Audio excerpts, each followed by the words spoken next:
Hey there guys, this is Tia Ayer, your host with another marvelous video. This time, the ultimate story of the supernatural terror from The Entity 1982 explained. The Entity is a film based on a novel written in 1978 of the same name. The novel is a retelling of an actual story, the story of Doris Bither. Frank De Felitta wrote the novel and screenplay. It follows the bizarre incidents happening in the life of Doris Bither that had no explanation at all. Despite being filmed and scheduled for release in 1981, the picture did not hit theaters until September 1982 in the United Kingdom and February 1983 in the United States. Trigger warning mentions rape. Doris had claimed to be raped by the ghost of 3 men, but paranormal investigators didn't explore that aspect of her story as such. They were more focused on the poltergeist activity like the strange lights, foul odors, cold zones, and randomly falling objects. However, the movie's main focus is on the rape scenes, which might make it uncomfortable for some to watch.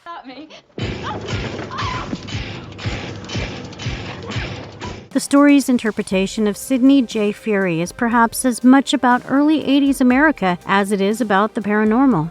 The Entity is one of the few films based on actual events that managed to depict the sense of desperation that its real-life counterparts must have felt, but it still falls short of the terrible horror that Bither was forced to undergo until the day she died. With that, let us dive into the strange happenings of Doris's life as seen on camera. Before we go into our explanation, we have a very small request. If you like our content, please support us by subscribing to our channel. That is a small click for you, but for us, it means a lot. Thank you. Let's begin. Is that all you got the guts to do? There is no escape from something you cannot see. The Entity 1982. The film starts with a glimpse of Carla's busy life. She works in an office, then attends a night class, then returns to her Los Angeles house, where she unlocks the front door, checks on her 2 little sleeping children, Julie and Kim, and welcomes her teenage boy, Billy, David Labiosa, and retires to her bedroom upstairs. All these scenarios have a fast tempo and a sense of a woman who is always on the move. Carla is a single mother who works hard to provide for herself and her family, despite the fact that she's struggling to pay the rent. She is the personification of female empowerment and advancement. These rapid moments and highlights of her portray her as a strong, independent woman, coming to a halt the minute she enters her bedroom. The scene changes from a fast-paced one to one with a sense of foreboding and caution. Carla is attacked and raped in her own bed, bringing all that forward motion to a juddering halt with a startling, harsh physicality that feels almost like an assault on the audience as well. Carla's assailant is nowhere to be found by the time the 3 youngsters rush into the room. Billy tries to comfort his mother by saying, "You just had a bad dream, that's all," since he didn't find anyone in the house. But the attacks don't stop. When her friend decides to stay over, the spirit cannot attack her, which worsens things for her the next day.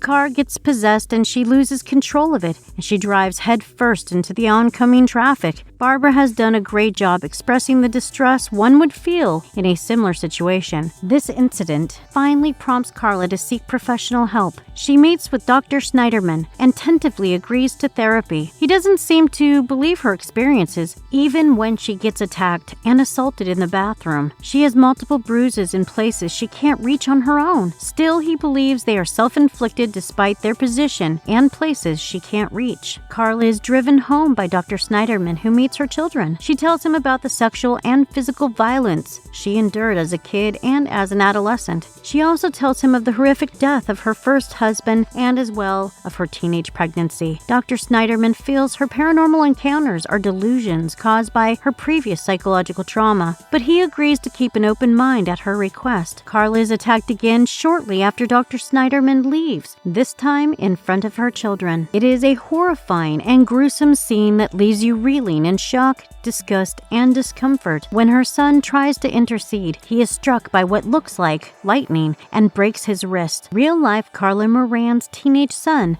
reported a particularly severe incident in which the malicious entity threw Carla and knocked her out. He attempted to help her but was thrown himself, fracturing his arm.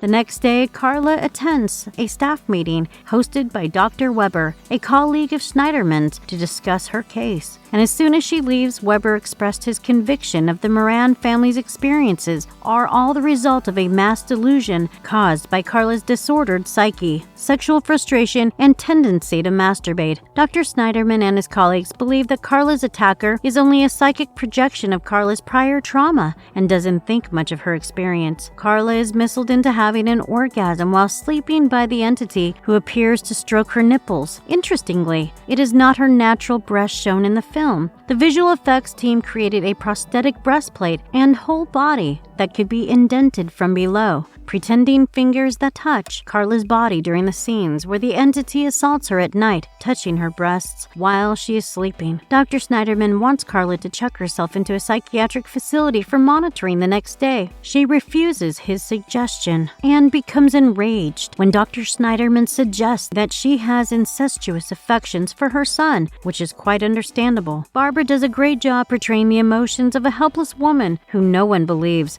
The frustration resonates with the audience as well. Kid. You're upset! You're having trouble with Jerry and... You're upset! Carla! The scenes change and we see Carla having a conversation with her friend Cindy. This leads us to the scene when Cindy witnesses an attack on Carla and finally starts to believe her. They decide to look into the possibility of a supernatural assault by going to the bookstore. Carla meets two parapsychologists while browsing at the local bookstore, and she persuades them to come to her house. They are initially suspicious, but after seeing multiple unexplained happenings, they agree to investigate the house with the help of their team leader, Dr. Cooley. They are initially able to capture the lightning caused by the entity on camera, and later on, all three psychologists witness it in real life. Dr. Schneiderman appears during the study and tries to persuade Carla that the manifestations are all in her head, but she dismisses him. Carly begins to relax now that she knows her case is really being treated seriously. Jerry Anderson, her lover, pays her a visit and she is subjected to a particularly horrible attack, which he observes. After hearing the commotion, Carla's son enters the room and assumes Jerry is harming her, driving him to attack Jerry. Jerry is so distressed by the event that he breaks the relationship later at the hospital. He tells Dr. Schneiderman that he saw her get attacked, and he clearly says they were touching her breast, but there was no one there. Yet Schneiderman doesn't believe them. He still believes they are just giving in to her manifestations. We'll go to the dean.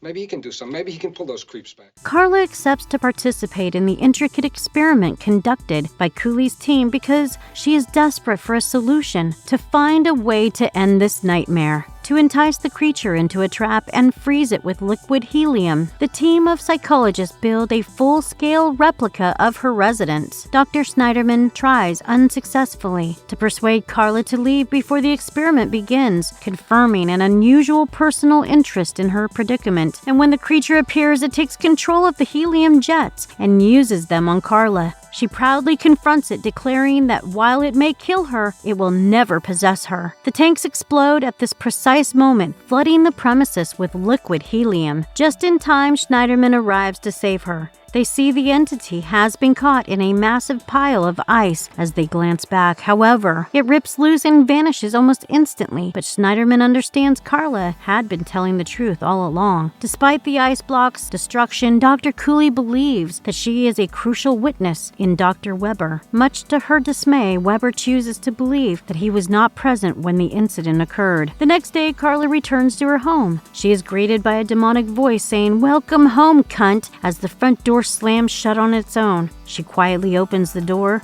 exits the house, and drives away with her family. In the closing scene, Carla and her family are shown to have relocated to Texas. Carla continues to be attacked by the entity, albeit the frequency and severity of her attacks have decreased. According to a webpage posted by the Connecticut Paranormal Research Society titled "The Entity and the Carla Moran Story," the woman moved 5 times, but the attacking entity followed her. She eventually moved further away. As she moved, the phenomena diminished, and after about 2 years, the attack stopped altogether.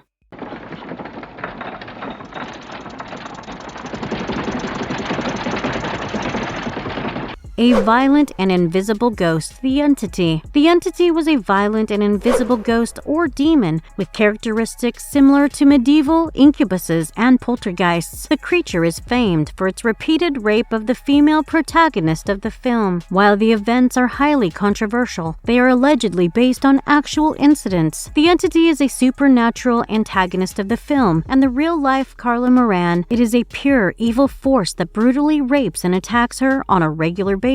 According to her, the Entity is 3 foul-smelling men. It started with just one, but the other 2 appeared after the bathroom scene. The 2 smaller men hold her down while the 3rd bigger man attacks her. It is something pure evil that one seems to know nothing about. Even Carla, who gets attacked by it on a regular basis, doesn't know much about it. It is a nameless, faceless, shapeless entity, but it seems to have a smell. As captured by the parapsychologist, the lightning that it produces shows the shape of a man's head as well. It is thought to be a manifestation of the deep psychological trauma that she had endured. Some believe that the Entity could be Carla's first husband, spirit, or a demon. Like many other nightmare spirits, the Entity could be tied to a phenomenon of sleep paralysis, though it has clearly been given a supernatural flair for the film. It tries to repeatedly assert its dominance over Carla by attacking her physically and sexually. It also uses its power to attack those closest to her, like her children. It leaves her feeling emotionally and physically helpless, since no one believes she is getting attacked by something that can't be seen.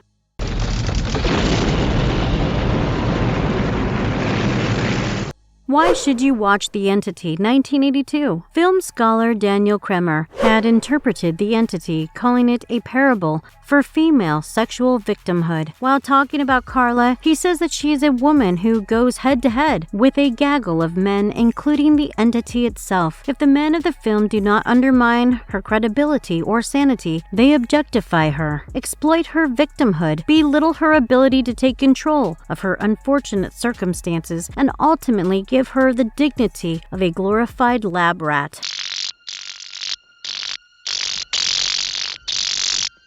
It is a brutal film that exposes you to the struggle and trauma that females face when in danger. We continuously see Carla getting belittled by the professionals around her. She refuses to give up the fight. She tries to find ways to make her pain, her endless nightmare, to stop. It is a brilliant movie that uses a supernatural entity while showcasing the overt and covert struggles faced by women in professional and medical spaces. It made me highly curious about the actual story behind the film as well. Barbara Hershey did a great job portraying Carla's vulnerability, yet helpless but strong-willed character who wants to move on. Her acting made the audience not only feel her frustration, but her terror and helplessness as well. The Entity is a sad modern ghost story that dramatizes the dreadful concessions and sacrifices that women make every day just to get by in a man's society, in a home environment comparable to William Friedkin's The Exorcist and even Tobe Hooper's Poltergeist. It is a must-watch, but only if you can stomach graphic, sexual, and physical assault. If you liked our content, don't forget to leave a like and subscribe to us if you haven't already. Have a good one and be safe. Thanks, everyone.